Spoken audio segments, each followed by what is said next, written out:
lejos, muy lejos. Tal vez ya nunca regresaré. Llevo grabado aquí en mi mente tu hermosura, tu gran amor. Nuestro destino no habrá querido para unirnos hasta el final. Nos conocimos alegremente, la despedida será igual.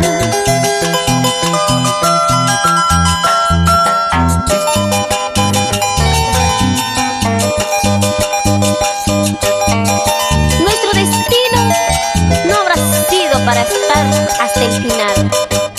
Nos conocimos siendo amigos y así debe quedar entre tú y yo.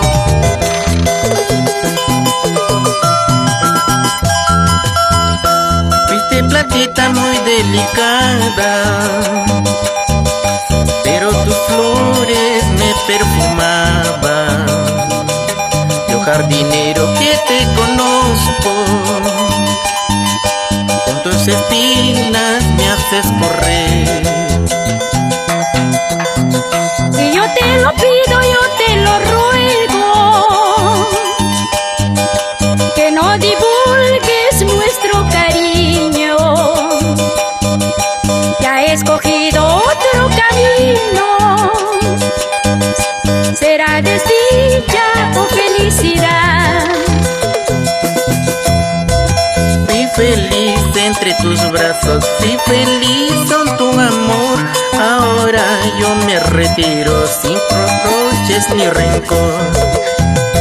Si me muero yo primero o cualquiera de los dos, ya sabes, nos encontramos en el cielo ante Dios.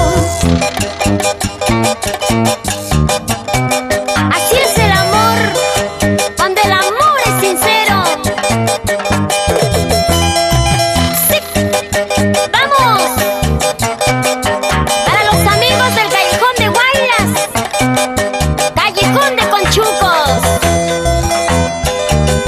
Para nuestros amigos del norte de nuestra patria. Para los esposos Alcides Asensios, Lili Zamudio. ¡Salud, salud! ¡Eso! ¡Eso! ¡Eso! ¡Eso sí! Seguimos arriba, arriba, las manos arriba. Oye, todo el mundo, palmitas arriba, palmitas arriba.